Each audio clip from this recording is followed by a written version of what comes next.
Hello সবাইকে, আমি Apu. Welcome back to my channel Apu simple life story. তো কালকে তোমরা দেখলে যে আমরা উদয়পুর বিচ গেছিলাম, এইটুকুই শেয়ার করেছিলাম। তো উদয়পুর বিচ থেকেই শুরু করছি কিছুটা ক্লিপিং দিয়ে, তারপর বাকিগুলো দেখাবো এই ভিডিওতে। তো দেখো, এখানে কিন্তু আমরা উদয়পুর বিচটা ভিজিট করে নিয়ে তারপর রিফ্রেশ হয়ে নিলাম মিষ্টি ডাবের জল দিয়ে। আর এরপর আমরা কিন্তু যাচ্ছি অন ওয়ে টু তালসারি।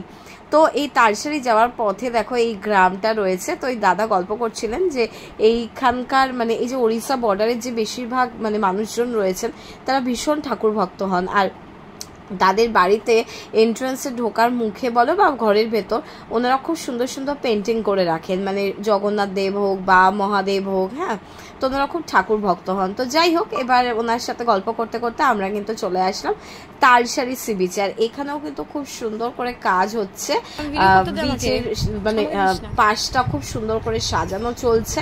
এটা হয়তো বছর খানেক দেড়েক লাগবে। তো মানে তারপর তোমরা যারা যাবে তারা হয়তো দেখতেই পারবে। এনিওয়ে চলো, এখানেও কিন্তু দুই ধারে খুব সুন্দর সুন্দর পসরা নিয়ে কিন্তু প্রচুর দোকান রয়েছে। আর সমুদ্রের ধারে যেগুলো নর্মালি হয় যে বিক্রি হয়, যেমন সানগ্লাসেস, হ্যাট, তারপর এরকম তোমার মাদুর বসার জন্য, তো এই সমস্ত কিছু ছিল। বাচ্চাদের খেলনাপত্র অ্যাজ ইউজুয়াল ছিল। আর এরপর দেখো আমরা একদম তালসারি সি বিচ চলে এসেছি। তবে আমার যেটা মনে হলো যে তোমাদেরকে বললাম যে আমি তো গেছিলাম একবার ছোটোবেলাতে, আর তখন কিন্তু বিচটা আমার খুব মানে আমরা কিন্তু বিচে হেঁটে যেতে পেরেছিলাম। এখন কি হয়েছে জানি না যে বিচটা এত দূরে মনে হলো কেন। আর তোমার এই সামনেটাতে একটা জেটি মতো করা রয়েছে, এই জেটিটা থেকে নেমে তারপরে হচ্ছে সি বিচটা। আর না হলে তুমি যদি সি বিচে যেতে চাও তো অনেকটা দূর তোমাকে এগিয়ে গিয়ে তবে সি বিচে নামতে হবে। বাট তালসারি এলে এটাই তোমার মেন যে জেটি মতো করা, এখানে কিন্তু তোমাকে নামতে হবে, নেমে দেখতে হবে। আর এই যে সিঁড়িটা দেখলে, এই সিঁড়ি থেকে নেমে বোটিংয়ের ব্যবস্থা রয়েছে, বোটিং করতে পারো। বাট আমার নিজের ভীষণ ভয় লাগে জানো তো বোটিং করতে, তো আমি কিন্তু বোটিং করিনি বা আমরা বোটিং করিনি। তো এখানটা ঘুরতে ঘুরতে এরকম দুটো ভ্যান ছিল। তো না, এখানেও এরকম মানে বেশ কয়েকটাই ভ্যান ছিল। তার মধ্যে এখানে এই কাকার দোকানে কিন্তু খুব সুন্দর সুন্দর জিনিস ছিল। তো এখান থেকে আমরা টুকটাক কিছু নিয়েছি। তো হ্যাঁ, আর এই ধূপদানিগুলো কত করে কাকা? এগুলো 20। সুন্দর, ঠিক আছে ওইটাই দিন, খুব সুন্দর। আর এখানে তোমাদের কি বলবো, এই যে চীনামাটির জিনিসগুলো এত রিজনেবলে পাওয়া যাচ্ছিল যে আমি তো পুরো অবাক হয়ে গেছি। তো এখানে দেখো বিভিন্ন রকমের দেবদেবীর মূর্তি, কি সুন্দর সুন্দর বয়াম রয়েছে, ছোট থেকে বড় বিভিন্ন সাইজের নানা রকমের ফ্লাওয়ার ভাসেস রয়েছে, পিগি ব্যাংক, চাকি বেলনা, হামার দিস্তা, ধূপদানি, বেতের ঝুড়ি, মানে এত সুন্দর লাগছিল দেখতে না, মানে তুমি কেনো আর না কেনো তাকিয়ে থাকতেও ভালো লাগবে। তো যাই হোক, আমি এখানে খুব সুন্দর করে ভিডিও করে নিচ্ছিলাম। আর দেখো এখানে এই যে বেতের ঝুড়িগুলো, এগুলো বিভিন্ন দামের ছিল, 70 টাকা 100 টাকা এরকম করে ছিল। তো আমার বর বলছিল যে এগুলো নেবে, বাট আমি বললাম যে না, ঝুড়ি টুড়ি দিয়ে আর ঘর ভর্তি করতে হবে না, তো আমি বারণ করলাম। তো এরপর তালসারি দেখে আমরা কিন্তু যাচ্ছি চন্দনেশ্বর টেম্পলে।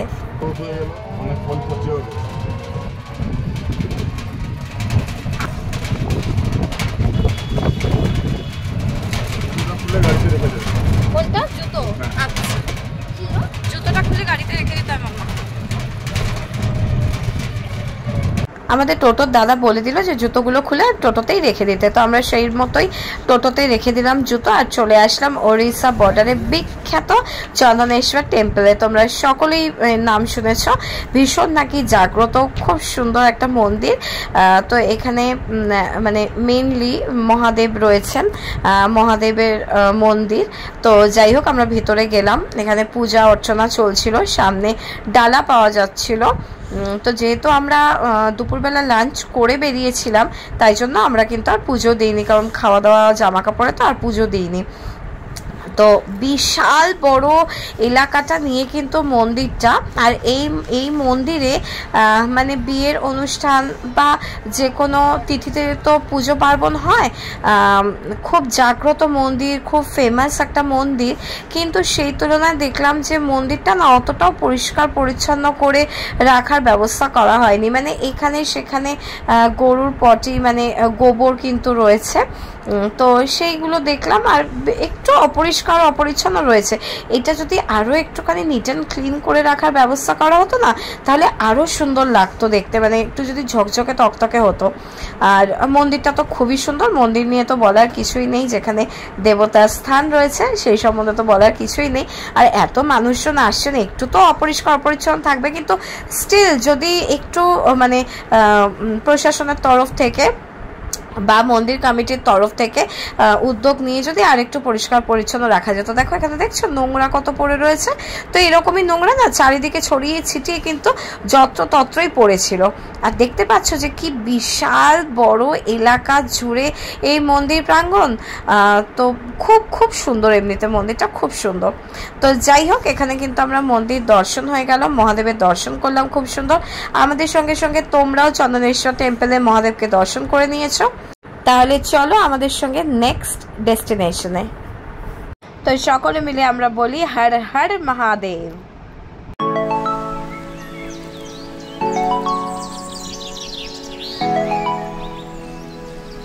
তো জানো তো দীঘা প্ল্যানিং যখন হলো, তো আমি বর্মশাইকে বলেছিলাম কোথাও নিয়ে যাও আর না নিয়ে যাও, চন্দনেশ্বর টেম্পলটা কিন্তু আমি যাব, কারণ অনেকটা ছোটবেলাতে এসেছিলাম আর চন্দনেশ্বর টেম্পলের কথা এত শুনি, তো একটু নিজের চোখে দর্শন করে আসবো এত কাছে যখন যাচ্ছি। তো থ্যাঙ্কস টু হিম যে আমার ইচ্ছাটা পূরণ করেছিল। আর এরপর আমরা চলে এসেছিলাম রাধা কৃষ্ণ মন্দিরে, রাধাকৃষ্ণ টেম্পল। এই যে সাদা রঙের যে মন্দিরের চূড়া দেখছো, এটাই হচ্ছে মেন মন্দির। আর ভিতরে একদম স্ট্রিক্টলি লেখা রয়েছে কিন্তু যে ক্যামেরা বা ভিডিও কোনোটাই কিন্তু অ্যালাউ নয়, সেজন্য আমরা কিছু ক্লিক করতে পারিনি। আর এরপর আমাদের ডেস্টিনেশন ছিল হোটেল। তো ফেরবার পথে আবার আমি এই পুরীর মন্দিরের ক্লিপিংটা নিলাম। আমি যতবার এখান দিয়ে গেছি এসেছি আমি এই ক্লিপিংটা নিয়েছি, আমার এত ভালো লেগেছে। আর জগন্নাথ ধাম তো আমার মানে ভীষণই ভালোবাসার একটা জায়গা, তো দীঘাতেও ওই মন্দিরটা দেখে আর রেজিস্ট করতে পারিনি। তো আমরা এই দাদার সঙ্গে আজকে মোটামুটি সাইট সিন করলাম, তো খুব ভালো ঘুরিয়েছে দাদা। তোমরা এলে এই স্ট্যান্ডেই পেয়ে যাবে দাদাকে, তো এলে তোমরা যোগাযোগ করো। থ্যাংক ইউ দাদা। ওল্ড দীঘা যে চৌমাথার মোড়, সেখানে টোটো স্ট্যান্ডেই এই দাদা থাকেন। এরপর কিন্তু বিকেলবেলা ওরা একটুখানি রেস্ট নিচ্ছিল, আর আমার তো রেস্টের কোনো ব্যাপার নেই, আমি শুধু ভাবছি কখন ঘুরতে বেরোবো। সো আমি রেডি হয়ে একটু ব্যালকনি থেকে ভিউটা এনজয় করছিলাম, যে কবে আবার এরকম সুন্দর জায়গায় আসতে পারবো, সো একটা মুহূর্তও যেন আমি মিস না করি। তো এত সুন্দর ব্যালকনি থেকে সি ভিউ, তো সেটা আমি মিস করতে চাই না। তো ওরা যতক্ষণে রেস্ট নিচ্ছে আমি ততক্ষণে দেখছি এখানটা দাঁড়িয়ে। আর এই যে নীল নীল ট্রিপল খাটানো যে জিনিসগুলো দেখছো, এটা হচ্ছে কিন্তু ওল্ড দীঘা মার্কেট, মানে বাজার, যেটা এখানে মানে বাজারের যাবতীয় জিনিস, মাছ মাংস থেকে চাল ডাল সমস্ত কিছু এই বাজারেই পাওয়া যায়। তো এটা আমি বলেইছিলাম যে আমাদের হোটেল থেকে জাস্ট 30 সেকেন্ড ডিস্টেন্স ছিল। এরপর আমার বর্মশাকে উঠিয়ে নিয়ে কিন্তু সন্ধ্যে হতেই বেরিয়ে পড়লাম সি বিচ মার্কেটে। এটা আমি নিতাম, কিন্তু এটা পলিশ করা নেই, কাঠে যদি ঘুম ধরে যায়। চলো আসো দেখছি। আর এই রাস্তাটায় সোজা ঢুকতে না ঢুকতেই কিন্তু একদম রাস্তার দুই ধারে পসরা সাজিয়ে কিন্তু এই দাদারা বসে গেছে। তো এখানে আমি কিছু জিনিসপত্র দেখছিলাম টুকিটাকি দেওয়া টেওয়ার জন্য, গিফটের জন্য। তো অনেক অনেক প্রচুর জিনিস রয়েছে, সত্যি খুব সুন্দর সুন্দর। আর দেখলে তো মনে হয় যে, আমি তো আগেও বলেছি, সমস্ত কিছু যেন নিয়ে নিই, মানে একদম সেই বাচ্চাদের মতো হয়ে যায় যেন আমি, যে সব কিছু আমার চাই এরকম মনে হয়, কিন্তু না, রেজিস্ট কত কি নেব। তো যাই হোক, দেখতেই ভালো লাগে প্রাণ ভরে। তো সেই জন্য টুকিটাকি কিছু নিয়ে তারপর দেখছিলাম, পুরো মার্কেটটা দেখছিলাম, মানে কি নেই এখানে, কি নেই, তুমি যা চাইবে তাই তোমার হাতের কাছে এরকম। আর গিফটের জন্য মানে প্রচুর প্রচুর আইটেম রয়েছে, একদম জাস্ট 5 টাকা 10 টাকা থেকে স্টার্ট হচ্ছে, হয়ে এরপর অনওয়ার্ড তুমি যেরকম নেবে সেরকম কিন্তু গিফট আইটেম রয়েছে এখানে। তো এইভাবেই কিন্তু আমি তোমাদেরকে ওল্ড দীঘা সি বিচ যে মার্কেটটা সেটা দেখানোর চেষ্টা করছি, একটু একটু করে সব জিনিসই তোমাদের দেখাচ্ছি, আর তোমরাও আমার সঙ্গে ওল্ড দীঘা এই মার্কেটটা ঘুরে নাও, ঠিক আছে? আর চলো সঙ্গে থাকো, দেখতে থাকো, পুরো ভিডিও স্কিপ না করে দেখো, আশা করি খুব ভালো লাগবে, কারণ এই মার্কেটটা দেখতে দেখতেই না পুরো সন্ধ্যেটা কিন্তু একদম কেটে যায়, জানো তো। তো চলো দেখতে থাকো।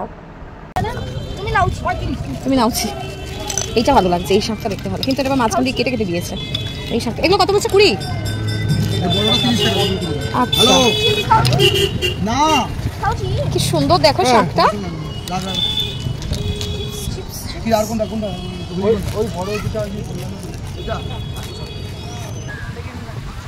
সবে সাজাচ্ছে, গন্ধটাই আমার সহ্য হলো।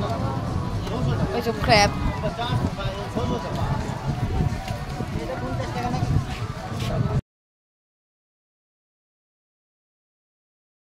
এবার আমি তোমাদের সঙ্গে ওল্ড দীঘা সি বিচ মার্কেটটা শেয়ার করার চেষ্টা করছি। দেখো এখানে বিভিন্ন রকমের ঝিনুকের আইটেম রয়েছে, এখানেও কিন্তু 10 টাকা থেকে শুরু হচ্ছে, অনওয়ার্ড রয়েছে, মানে 300, 400 বা 500-র মধ্যে।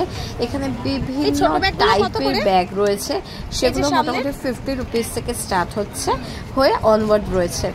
তবু যে দামের এখানে ব্যাগ রয়েছে, মানে 150, 200, 250, সেটাও কিন্তু ভীষণ রিজনেবল মনে হলো। তো এই দাদাটার কাছে কিন্তু খুব সুন্দর সুন্দর ব্যাগ ছিল। আর এরপর একদম চলে আসলাম আরও একটা দোকানে। এরকম দোকান তো এখানে প্রচুর রয়েছে। এই যে গেটটা দেখছো না ওল্ড দীঘা বিচের সামনে, এই গেটের সামনেই কিন্তু এই দিদিরা বসেন। এখান থেকেও বোধহয় আমি 2টো পার্লের হার নিলাম, এখানেও কালেকশন খুব ভালো ছিল। আর তারপর আমি আবার চলে আসলাম। ব্যাগ দেখলে তো আর নিজেকে কন্ট্রোল করতে পারি না, তো এখানে ব্যাগের একটু দরদাম করছিলাম।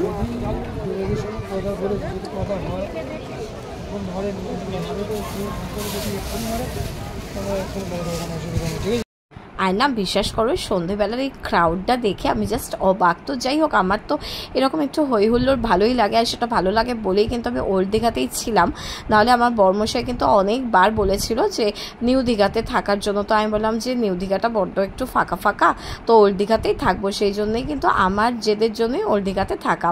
তো এই মার্কেটটা দেখে আর মার্কেটের ক্রাউড দেখে আমি রিয়েলি অবাক, কারণ সকালবেলা বিচের একটা অন্যরকম আমি দেখতে পেয়েছি সিন, আর সন্ধেবেলা এক রকম। তো আমি ভাবছিলাম, আমি বরকেও বলছিলাম যে এত মানুষজন কোথা থেকে বেরিয়ে পড়লো, মানে না বিচের সাইডে এই যে মার্কেটটায় হাঁটার জন্য একটা স্টেপ যে ফেলবে না, সেটাও তোমাকে যেন ভেবেচিন্তে ফেলতে হচ্ছে, মানে এতটাই ক্রাউড ছিল। তো খুবই ভালো লাগছিল। তো আমাদের হাতে যেহেতু আজকের দিনটাই ছিল পুরো মার্কেটটা দেখার জন্য, একটু টাইম স্পেন্ড করার জন্য, অ্যান্ড পরের দিনই কিন্তু আমাদের ব্যাগ ছিল। তো পরের দিন না আমাদের ওই 6:30 পর্যন্ত বা খুব জোর হলে 6:45, 7টা পর্যন্ত হাতে টাইম ছিল যে আমরা একটু ঘুরবো। তো সেই জন্য না আজকে মন ভরে ঘুরে নিচ্ছিলাম। আর এটা বিচ সাইডেই আবার আরেকটা মার্কেটের ভেতরেও মার্কেট রয়েছে, এটা সেই মার্কেট। এখানেও সেমই পাওয়া যাচ্ছিল, যেরকম একদম বিচ সাইডে পাওয়া যাচ্ছে ব্যাগ, নানা রকমের অ্যাক্সেসরিজ, মেয়েদের সাজার জিনিসপত্র, পার্লের সেট দেখতে পাচ্ছ, এখানে ক্লিপস রয়েছে, এই সমস্ত কিছুই রয়েছে, দোলনা রয়েছে। আর যেটা ভালো লাগলো আর একটু মানে সারপ্রাইজও হলাম, এখানে না এই দোলনাগুলো তোমার শুরু হয়ে যাচ্ছে অনলি 250 থেকে। এবার তুমি যদি আরেকটু বড়দের জন্য নাও তাহলে 600, 700 থেকে। দেখো আমি দোলনাগুলো দেখছিলাম, তোমার বরকে বলেছিলাম যে এরকম একটা দোলনা নেব। তো সত্যি আমাদের বাড়িতে আর দোলনা এরকম লাগানোর কোনো জায়গা নেই, তো সেই জন্য আর নেওয়া হলো না। তো দেখা যাক পরে যদি নিই তো নেব। তো এরপর আবার চলে আসলাম এই ঝিনুকের দোকানগুলোতে। কি সুন্দর লাগছিল প্রত্যেকটা জিনিস গো, কি বলবো তোমাদেরকে, মানে তোমরা এলেও না কনফিউজড হয়ে যাবে। আর এই যে সি বিচের সামনে এই যে ল্যাম্প পোস্টটা আমি একটু দেখিয়ে দেওয়ার চেষ্টা করলাম, এই সামনে যে দাদার দোকান, এখানে না সত্যি খুব সুন্দর সুন্দর কালারফুল আইটেমস রয়েছে ঝিনুকের। দেখো টর্টওয়েজ থেকে শুরু করে ছোট ছোট ময়ূর, হাতি, ধূপদানি, কি সুন্দর সুন্দর দেখো দুটো দুটো পাখি, এগুলো কিন্তু ধূপদানি, মিডলটা ধূপ রাখার জন্য জায়গা রয়েছে, আছে শাকের মধ্যে। তো এরকম এটাও ধূপদানি দেখো ঝিনুকের মধ্যে একটা শাক দিয়ে, মানে বলছি না যে কি নেই। তো এগুলো দেখছিলাম। আর এরপর দেখো আমি আমার ফোনটা নিয়ে একটু কনফিউজ হয়ে গেছিলাম জানো তো।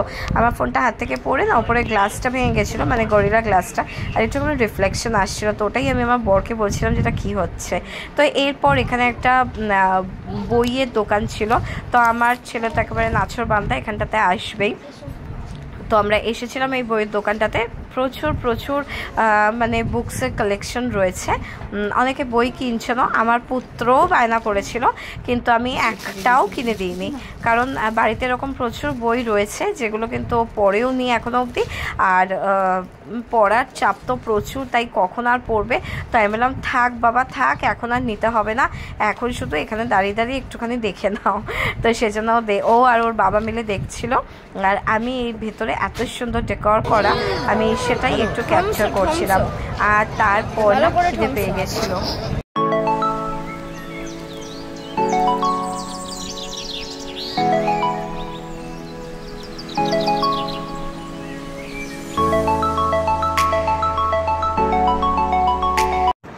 আমি এখানে ফুচকা খেলাম, তারপর আমার বরমশাই খেয়েছিল, কিন্তু আমার পুত্র ফুচকা খায়নি। তো যেহেতু রাত্রিবেলা বোধহয় হ্যাঁ আমাদের একটা স্পেশাল কিছু খাবার কথা ছিল, সেই জন্য আমার ছেলে কিন্তু অন্য কিছু খাচ্ছিল না। বাট আমি আর আমার ছেলে দুজনে কিন্তু মোমো লাভার, মানে মোমো দেখলে পাগল হয়ে যায়। তো এখানে প্রচুর পরপর মোমো স্টল ছিল। অ্যান্ড মানে ঠাকুরের দয়াতে আমরা এমনই একটা মোমোর দোকানে এসেছিলাম যার মোমোটা জাস্ট অসাধারণ ছিল। মেবি এখানে সব দোকানেই এরকমই ভালো মোমো পাওয়া যায়। তো আমরা যেটাতে টেস্ট করলাম ওটা সত্যি খুব মানে অসাধারণ ছিল। তো এই দিদিটার দোকানে এসে আমরা মোমো খেলাম, জাস্ট ওয়াও মোমোই ছিল। তো আমার বর মশাই নিয়ে নিয়েছিল বোধহয় পনির মোমো, আর আমরা নিয়েছিলাম চিকেন মোমো। এরপর মোমো এনজয় করে হোটেলে ফিরে গিয়ে একটু ফ্রেশ হয়ে নিয়ে আমরা চলে এসেছিলাম কিন্তু ডিনার করতে। তো এখানে যথারীতি আমার বরমশাই নিয়ে নিয়েছিল একটা ভেজ থালি, আর সাথে বোধহয় মাছ নিয়েছিল। আর যেটা আমি আর আমার পুত্রের আজকে একটা স্পেশাল কিছু ডিনার করার কথা ছিল, সেটা তোমরা দেখতে থাকো, সেটাও চলে আসবে। আর এখানে রাত্রিবেলা ভেজ থালিতে ছিল ডাল, আলু পটলের একটা সবজি, আর তোমার আলু পোস্ত, আর হ্যাঁ এখানে মাছ, রুই মাছ ছিল। আর এই দেখো আমাদের স্পেশাল ডিনারটা, সেটা হচ্ছে আমার আর আমার ছেলের most favourite butter chicken and butter naan.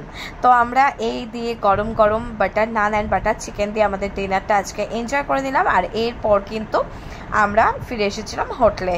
তো হোটেলে ফিরে এসে তোমাদের সঙ্গে আমাদের হোটেলে ব্যালকনি থেকে যেটুকুনি শেয়ার করা যায় সেটুকু রাত্রের দীঘাটা দেখো তোমাদের সঙ্গে শেয়ার করে নেব, কারণ আর হাতে মাত্রই কয়েক ঘন্টা, কারণ রাত্রিবেলা রাতটা ফুরালেই কিন্তু পরের দিনে আর কয়েকটা ঘন্টা আমাদের হাতে রয়েছে, এরপরে কিন্তু আমাদের বাড়ি ফিরে আসা পালা। তো চলো আমার সঙ্গে তোমরাও একটা এনজয় করো আজকে রাত্রের ভিউটা। আর এই যে ছোট্ট ছোট্ট ছোট্ট ছোট্ট দোকানগুলো, এগুলোই কিন্তু ওল্ড দীঘার যে বাজার সেটা, এটাও আমি মন ভরে দেখে নিচ্ছিলাম, তোমাদেরকেও দেখাচ্ছিলাম। তো চলো ভিডিওটা ভালো লাগলে অবশ্যই লাইক শেয়ার অ্যান্ড সাবস্ক্রাইব করে দিও, অ্যান্ড ওয়েট করো আমার জন্য। দেখা হবে নেক্সট ভিডিওতে, ততক্ষণের জন্য টাটা।